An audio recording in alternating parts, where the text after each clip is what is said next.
That was one of the greatest moments in Premier League history. Emi Buendia scoring a final second winner to put the Arsenal down, to show once again that under pressure, they bottle it, they wilt, and Aston Villa turned them over. And what a game it was. Aston Villa played well throughout. Arsenal, they had their moments, but really you saw that when put under pressure, when they got a few injuries, they are still the bottle jobs. All started in the first half with Matty Cash's brilliant finish, and guess who turned off at the back post? This guy, Eberechiesa, showing that he's not nearly as interested in defending as he is attacking, because Matty Cash was over his shoulder, he didn't check him, and he gave him the run. It was a brilliant finish by Cash, but all blame will go to Eze. But my God, one of the things that frustrates me about the broadcast is how they always put biased co-commentators on. The amount of times that Alan Smith has to co-commentate on Tottenham games and always talks anti-Tottenham, or he co-commentates on Arsenal games, and today it was Martin Keown. Every single 50-50 he thought wasn't a foul against Arsenal and was a foul against Aston Villa.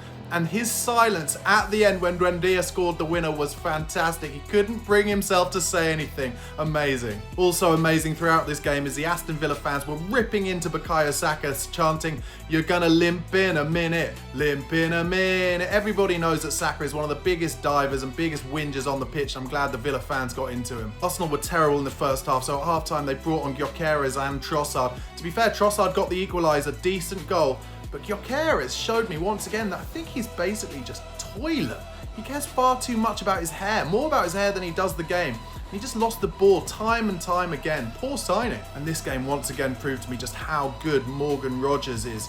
He reminds me of Dele Alli. He's a bit thicker and stockier, but he loves to put his foot on the ball. He loves a little trick, and he always finds his man. Takes up some amazing positions. His movement is fantastic. And Jude Bellingham for England has got a real push on his hands to get in that Thomas Tuchel team above Morgan Rogers. What a player. But at the end, it was all about this man, the finisher, Emi Buendia, ex-Norwich star. I've got loads of Norwich friends who always loved Emi Buendia.